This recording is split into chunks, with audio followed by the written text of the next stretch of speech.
नमस्कार दोस्तों, एक बार फिर से आपका स्वागत है मेरे YouTube के चैनल ब्रजेश भंडारी में, जिसमें हमारी एक सीरीज चल रही है एक और वार्तालाप। प्लीज़ मेरे चैनल को लाइक कीजिए, शेयर कीजिए और सब्सक्राइब कीजिए। मुझे आपके साथ की सख्त ज़रूरत है। और अब बात करते हैं आज के मेहमान की।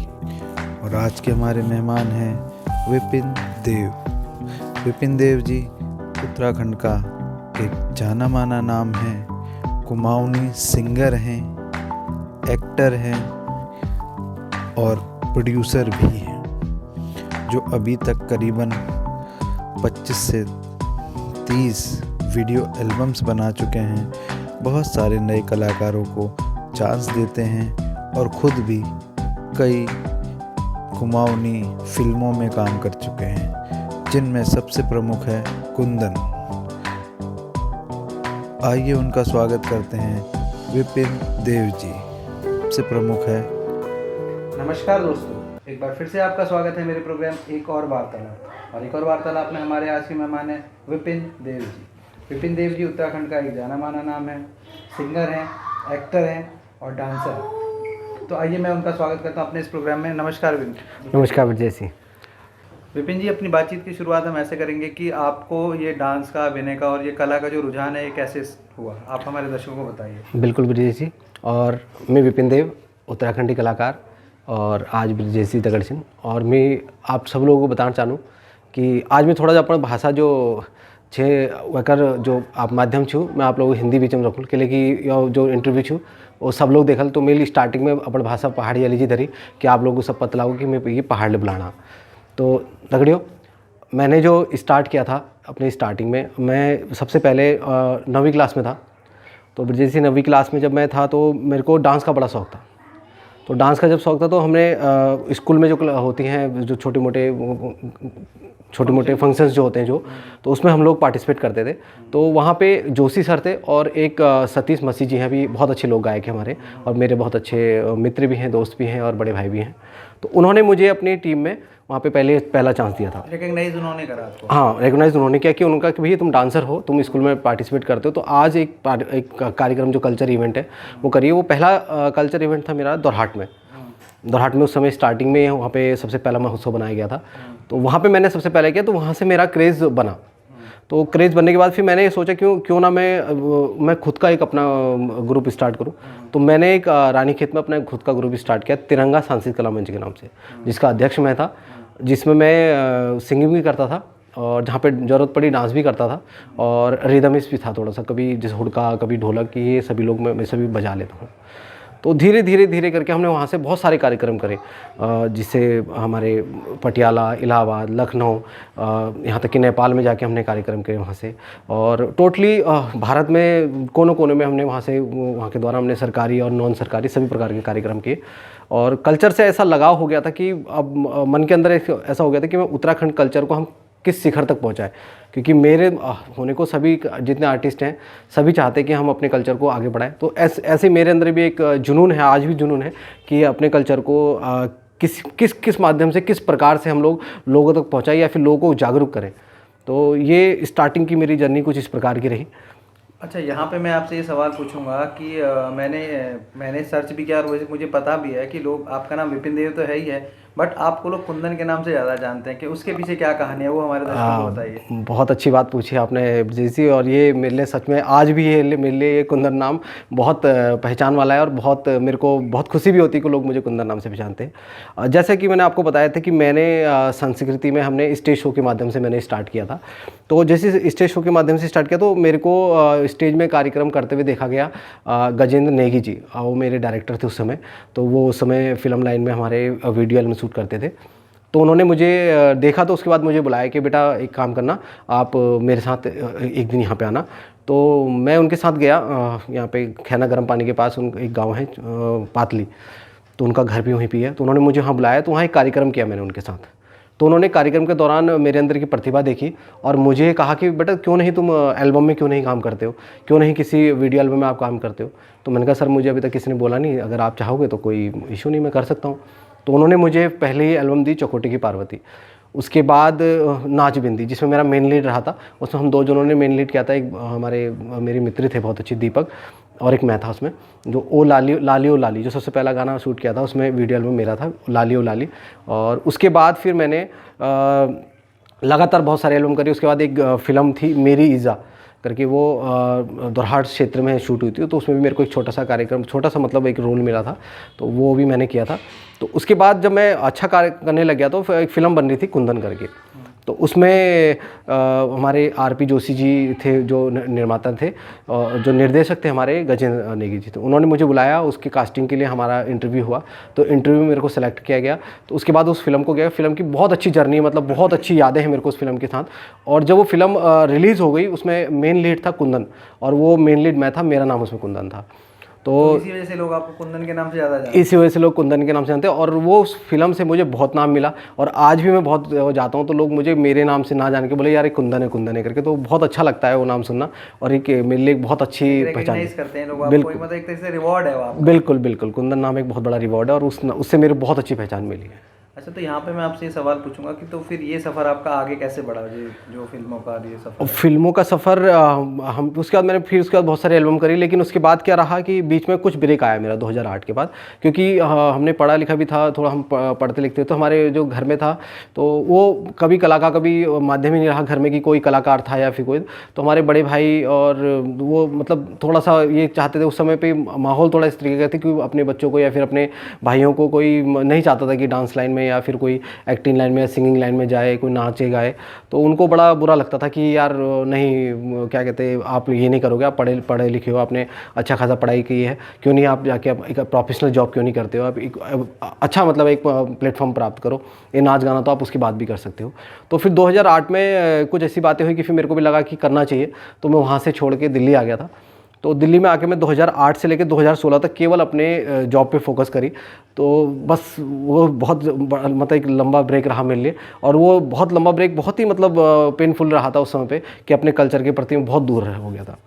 तो उस टाइम पे वो टाइम आपने कैसे निकाला फिर, जब 2008 से 2016 वाला टाइम था, वो कैसे निकाला? तो 2008 से लेकर 16 तक मैं 2008 में फिर दिल्ली आ गया था, और उसके आने के बाद मैंने यहाँ पे जॉब स्टार्ट करी। मैं आपसे ये पूछ रहा हूँ, मेरा पूछने का मकसद ये है कि मतलब वो कलाकार क्या कहता था उस टाइम? हाँ, तो कलाकार को क्या होता था, उसको दुख तो होता ही होगा। दुख बहुत होता था, क्योंकि मैं देखता था जब भी किसी की एल्बम आती थी या फिर कुछ किसी कार्यक्रम हो रहे हैं, तो मन के अंदर एक पीड़ा होती थी कि यार मैं क्यों नहीं हूँ यहाँ पे, मैं क्यों नहीं कर सकता। लेकिन वही है कि घर वालों ने थोड़ा सा फोर्स किया था, तो उसके बाद मेरे को भी लगा कि यार नहीं यार, जब घर वाले इतना फोर्स करे, कोई सपोर्ट नहीं कर रहा है, तो फिर मैं उस तरफ को मतलब देखना चाहता था, लेकिन देखकर भी अनदेखी कर देता था, क्योंकि कोई किसी ने कुछ कभी कहा ही नहीं कि मैं 2008 से लेकर 16 तक बस केवल अपने कैरियर पे फोकस करते रहा। लेकिन मन करता था कि मैं कहीं एल्बम करूँ, या फिर कहीं शूटिंग करूँ, या फिर कहीं स्टेज में गाने गाऊँ, या फिर कहीं स्टेज कार्यक्रम करूँ।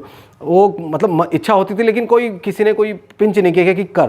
तो ये ऐसा रहा। लेकिन 2016 के बाद, 2016 पे मैं जब 16 पे गए थे हम, जब स्टार्ट महीना था, तो मैं अपने गांव गया था मम्मी के पास, मम्मी पापा से मिलने के लिए। तो वहाँ से फिर से स्टार्ट हुआ मेरा।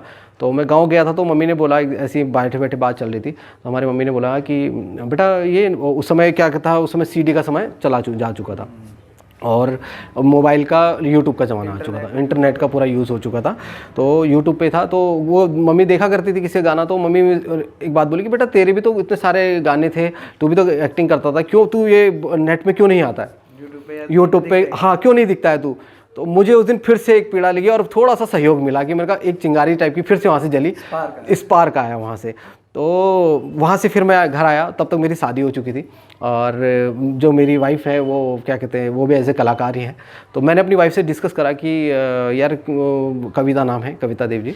तो मैंने कविता जी से बोला कि मैंने कहा क्यों नहीं हम फिर से, मैं स्टार्ट करना चाहता हूँ, क्योंकि आप भी कलाकार हो, मैं भी कलाकार हूँ, क्यों नहीं फिर से एक नया मुकाम खड़ा किया जाए, हाँ नई शुरुआत की जाए।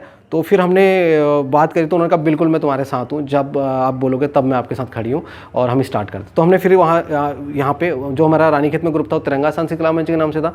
फिर मैंने यहाँ दिल्ली में जो खोला स्टार्टिंग में, वो उत्तराखंडी लोक सांस्कृतिक कला के नाम से खोला, और उसमें लोग जुड़े भी, और हमने बहुत सारे कार्यक्रम करे, और बहुत सारे मतलब हमने उससे मतलब बहुत जगहों में हम लोग घूमे, और बहुत ही जो आज के डेट में भी वो मतलब कार्यक्रम हमारे इस प्रकार के रहते हैं कि सब लोग वो कार्यक्रम देखने के बाद जरूर वहाँ तालियां बजती हैं, और खड़े उठ के हेड सैल्यूट करते हैं और सबको मतलब बहुत तारीफ़ करते हैं। मैं जहाँ भी जाता हूँ मेरे कलाकार बहुत अच्छा कार्यक्रम करते हैं। और साथ साथ में हमने अपना प्रोडक्शन चैनल भी खोला, वी दे प्रोडक्शन, कि मैंने कहा कि भैया हम स्टेज के माध्यम से तो जाएंगे लेकिन यूट्यूब के माध्यम से भी लोगों के दिलों तक उतरेंगे, अपनी कला को, अपनी संस्कृति को लोगों तक पहुंचाने की पूरा प्रयास करेंगे। तो वी दे जो आपने प्रोडक्शन हाउस खोला है उसके बारे में हमारे दर्शकों को कुछ बताइए कि वो क्या काम करता है और क्या क्या काम कर चुका है अभी तक। बिल्कुल, मैं बताना चाहता हूँ, वी दे प्रोडक्शन हमारा यूट्यूब चैनल है और मैं नए कलाकारों को, जितने भी हमारे नए कलाकार होते हैं, चाहे वो एक्टर हो चाहे सिंगर हो, कोई भी हो, तो हम उनको प्लेटफॉर्म देते हैं। वो आते हैं हमारे चैनल पे और सिंगिंग करते हैं। और मतलब मोस्टली मेरे चैनल पे मोस्टली सभी लोगों को नई प्रतिभा को मैं आगे बढ़ाता हूँ, कि जैसे कि मैं भी जानता हूँ कि नई प्रतिभा को हर जगह नहीं मिलती है, लेकिन वी दे प्रोडक्शन एक ऐसा माध्यम है जो नई प्रतिभा को आगे लेके आता है, चाहे वो एक्टिंग में हो चाहे वो सिंगिंग में हो। तो हम, और उत्तराखंडी लोक सांस्कृतिक कला केंद्र भी सेम ऐसी है कि वो स्टेज में नए कलाकार को परफॉर्म के लिए आगे बढ़ाता है। और वी दे प्रोडक्शन अभी तक के कम से कम 150 से 200 एल्बम कर चुकी है अपने चैनल के लिए, और मेरे निर्देशन में अपने चैनल में तो हुआ ही है। और भी चैनल है, जैसे हमारे राकेश बर्तवाल जी का चैनल है और सुरीला म्यूज़िक है, और ऐसी बहुत सारे चैनल हैं जिनकी मैंने अभी वीडियोज़ बना के उनके चैनल में दिए हैं मेरे निर्देशन में द्वारा, डायरेक्शन में। बिल्कुल। अच्छा, तो ये तो आपका वी दे प्रोडक्शन जो ये करता, तो आप उसमें आपका क्या रोल होता है? मतलब मैं वी दे प्रोडक्शन एज ए डायरेक्टर आप काम करते हो कि एक्टर भी काम करते हो, या जैसे आपने बताया था कि शुरुआत में अपने एक्टिंग भी करते थे, डांस भी करते थे, सिंगिंग भी करते थे, इंस्ट्रूमेंट भी बजाते थे, तो वो उस हिसाब से मैं पूछ रहा हूँ कि आप अभी वी दे प्रोडक्शन में आप क्या करते हैं? जैसे आप कह रहे हैं आप डायरेक्शन ही करते सिर्फ, तो वो मैं पूछ रहा हूँ। हाँ, तो मैं वी दे प्रोडक्शन में फ़िलहाल अभी जो निर्माता हूँ, जो क्या कहते हैं प्रोड्यूसर, और एज ए डायरेक्टर, दोनों काम मैं संभालता हूँ। और जो सह निर्माता है हमारी कविता देव जी, मेरी वाइफ, वो है। और जो सिंगिंग है वो तो सिंगिंग हम नए प्लेटफॉर्म लेके आते हैं, और जो डांसर हैं वो नए प्रतिभा को आगे लेके आते हैं। अच्छा, तो मैं यहाँ पे आपसे एक सवाल ये पूछूंगा कि आपका फ्यूचर के प्लान्स क्या हैं? और फ्यूचर में मैं, जैसा मैं देखते आया हूँ, आज 26 जनवरी है, और मैं, आप जानते हैं, आप सभी को ढेर सारी शुभकामनाएं गणतंत्र दिवस की। और फ्यूचर में मेरा खासकर एम है, और शायद हर कलाकार का ये एम होगा, कि हम उत्तराखंड की संस्कृति को एक ऊंचे लेवल तक ले जाना चाहते हैं। कि लोगों के मुंह में, जैसे आज आप देखते होंगे टॉलीवुड, चाहे भोजपुरी देखिए, चाहे कोई भी, मतलब किसी भी लैंग्वेज, नेपाली लैंग्वेज ले लीजिए, तो आज की डेट में हर कोई उसको वर्ल्ड वाइड मतलब उसको देखता है। लेकिन एक हमारा उत्तराखंड कल्चर है जिसको मतलब कुछ सीमित लोग देखते हैं, और हम अपने कल्चर के लोग ही, मतलब हम खुद ही अपने गाने नहीं पसंद करते या फिर देखना नहीं चाहते। तो मैं एज ए प्रोड्यूसर है, डायरेक्टर और एज ए सिंगर, मैं चाहता हूँ कि मैं उत्तराखंड में कुछ ऐसे नए प्रकार के वो लेके आइडियाज़ लेके आऊँ, या नए प्रकार के गाने, या फिर कुछ ऐसे जो कि हमारे उत्तराखंड को बूस्ट करे, अपने कल्चर को बूस्ट करे। क्योंकि सबसे बड़ा दुर्भाग्य ब्रजेश जी हमारा सबसे बड़ा है कि हमारी सरकार हमारा साथ नहीं देती है। जो उत्तराखंड सरकार है, हमारे कल्चर पे, हमारे संस्कृति पे बिल्कुल फोकस नहीं करती है। अभी आपने देखा होगा लॉकडाउन के दौरान कि हमारे सभी कलाकारों ने एक मांग करी थी कि भैया हमें कुछ भत्ता दिया जाए, लेकिन सरकार ने इतना बड़ा तमाचा मारा कलाकारों के मुंह पे कि 1000 रुपये 6 महीने के लिए, 1000 रुपये के लिए बात कही, लेकिन वो भी मतलब किसी को नहीं मिला। तो मैं चाहता हूँ, एक मतलब इस आपके माध्यम से, एक वीडियो के माध्यम से मैं सरकार तक भी ये बात पहुँचाना चाहता हूँ कि उत्तराखंड जो कलाकार हैं, उत्तराखंड जो संस्कृति, उसको आगे बढ़ाने के लिए आप लोगों का बहुत ज़्यादा सपोर्ट चाहिए। क्योंकि कलाकार तब आगे बढ़ पाएगा जब उसको हर तरीके से सपोर्ट मिल पाएगा। ऐसे ही मैं भी चाहता हूँ कि हम उत्तराखंड का नाम पूरे उत्तराखंड, पूरे भारत में तो है ही, पूरे विश्व में भी है, लेकिन उसकी जो संस्कृति, जो कल्चर है, वो लोगों के मुंह पे चढ़े और हर कोई इसको देखना चाहे। क्योंकि हम उस पर जब जितना ज़्यादा उस पर फोकस करेंगे, जितना हम उसको आगे मॉडलाइज करेंगे, वो उतने ही आगे बढ़ने की कोशिश करेगा। अगर हम पीछे की ओर जाते रहेंगे, उसको भी धकेलते रहेंगे, तो आगे नहीं बढ़ पाएगा। तो ये आपके बहुत अच्छे विचार हैं जो आपने हमारे साथ शेयर करे। धन्यवाद। विपिन जी, यहाँ पर मैं आपसे एक सवाल ये पूछूंगा कि आप जॉब भी करते हैं और आप भी वो जो आपका प्रोडक्शन हाउस है वो भी चलाते हैं, जी, और सांस्कृतिक कार्यक्रम भी करते हैं, सांस्कृतिक, तो ये सारी चीज़ों को आप कैसे मैनेज करते हैं? क्योंकि एक बंदा, मतलब कोई इंसान अगर एक काम करता है तो वो उसी में फोकस होता है, उसी में बिजी होता है, फिर उसे जॉब भी करनी है, फिर स्टेज भी मेंटेन करना है, फिर प्रोडक्शन भी करना है, तो उस चीज़ को आप कैसे मैनेज करते हैं? ब्रिजेश जी, बहुत अच्छी बात पूछी आपने, क्योंकि ये बात मेरे से लगातार हर कोई पूछता ही है। क्योंकि मैं मोस्टली उत्तराखंड का सभी प्रकार का काम करता हूँ, जैसे प्रोडक्शन से रिलेटेड टोटली आइटम करता हूँ, और संस्कृति से रिलेटेड हमें क्या कहते हैं, हमारा स्टेज शो भी कर देता हूँ, और आपका जॉब साथ में, क्योंकि एक कलाकार को, हमारे उत्तराखंडी कलाकार को बी मस्ट, मतलब जॉब की अगर बात कहिए तो बी मस्ट, मतलब मैं आपको बताऊंगा कि बहुत ज़रूरत है, क्योंकि एक उत्तराखंडी कलाकार कला से कभी नहीं खा सकता, क्योंकि हमारा कलाकार बहुत गरीब है, क्योंकि उसके पास कमाने के स्रोत नहीं हैं, क्योंकि स्रोत कहीं से बनते ही नहीं, केवल एक स्टेज के माध्यम से स्रोत है, और स्टेज कार्यक्रम बहुत कम, मतलब बहुत एक संक्षिप्त होते हैं, और होते भी हैं तो बहुत सारे कलाकार हैं वो डिवाइड हो जाते हैं, तो एक जॉब करना बहुत ज़रूरी है। लेकिन मैं सच में, क्योंकि एक कला एक ऐसी, संस्कृति एक ऐसी चीज़ है कि मन के अंदर मेरे बस चुकी है, और मैं उसको नहीं छोड़ सकता, क्योंकि मैं बीच बीच में जॉब स्टॉप लगाता रहता हूँ। जैसे कहीं पे मेरे को ज़रूरत पड़ गई और मेरे को लगता है कि जॉब से छुट्टी नहीं मिल रही, तो मैं जॉब में थोड़ा स्टॉप लगा के फिर दोबारा जॉब सर्च करके फिर दोबारा करता हूँ। और इसको ऑफिस से हमारी छुट्टियाँ भी मिल जाती हैं थोड़ी बहुत, लेकिन बहुत मुश्किल रहता है, बहुत टिपिकल रहता है। मैं रात भर काम करता हूँ, 2-2 ढाई बजे तक मैं एडिटिंग ये वो बहुत सारी चीज़ें मैनेज करता हूँ, और सुबह फिर 5-6 बजे उठ के फिर ऑफिस जाना, तो मेरे लिए बहुत टिपिकल जरूर रहता है। लेकिन संस्कृति के माध्यम से, मतलब मैं जाता हूँ, मतलब मेरे अंदर एक जोश बना रहता है उस संस्कृति का, और बहुत मतलब अच्छा लगता है। बिल्कुल, अपना कल्चर जो है, उत्तराखंड का कल्चर हम सभी को समझना चाहिए कि हम अपने बच्चों को ये कल्चर के माध्यम से, अपने, मतलब मैं इस वीडियो से, ब्रिजेश जी के माध्यम से ये जरूर आपको बताना चाहूँगा कि मैंने देखा है कि हम अपने बच्चों को अपना कल्चर नहीं सिखाते हैं, तो मैं चाहता हूं कि उत्तराखंड का हर एक शख्स अपने बच्चों को अपने कल्चर का जरूर ज्ञान दे, उनको अपनी बोली भाषा जरूर आनी चाहिए, अपनी बोली भाषा में बोलना, उनको समझना बहुत ज़रूरी है। आजकल के बच्चे, हम लोग देश परदेश आते हैं तो अपने बच्चों को हमको नहीं सिखाना चाहते, हम अंग्रेज़ी सिखाना चाहते हैं, कुछ और लैंग्वेज सिखाना चाहते हैं, लेकिन अपने कल्चर को सिखाने में हम लोग को शर्म आती है। तो मैं प्लीज़ आप सभी से लोगों से रिक्वेस्ट करूंगा कि अपने बच्चों को अपने कल्चर के बारे में ज़रूर ज्ञान दें, अपने कल्चर के बारे में बताएं, अपने उत्तराखंड के बारे में बताएं, अपने गांव के बारे में बताएं, अपने देवी देवताओं के बारे में बताएं, क्योंकि जब हम इनको जानेंगे तभी अपने उत्तराखंड की पहचान और अपने अस्तित्व को हम बनाए रखेंगे। बहुत अच्छी बातें आपने बोली हैं, और मैं भी ये आप बोलता हूँ हमेशा कि अपने कल्चर को एटलीस्ट हमें अपने कल्चर को अपने बच्चों को देना चाहिए, कि जो कि वो चीज़ आगे कंटिन्यू हो सके। बिल्कुल बिल्कुल ब्रिजेश जी। तो दोस्तों, ये थे विपिन देव जी, जिन्होंने बहुत अच्छी बातें करी, बहुत सच्ची बातें करी, और मैंने सारे सवालों के बड़े बढ़िया जवाब दिए। और सबसे मेन इम्पॉर्टेंट बात जो इन्होंने कही कि हमारा जो उत्तराखंड का कल्चर है उसको आगे लेके जाना है। आगे लेके जाने का मतलब यही है कि वो हमें आगे सर्व करना है, जो हम हैं अपने, हमसे जो हम पिछली जनरेशन से हमें मिला है वो हम अपनी अगली जनरेशन को दें।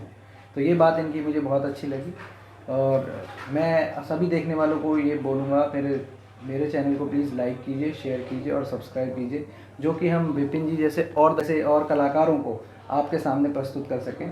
और इसी के साथ मैं विपिन जी का धन्यवाद करूँगा। धन्यवाद विपिन जी, आपने अपना कीमती समय मुझे दिया, और नमस्कार दोस्तों। नमस्कार।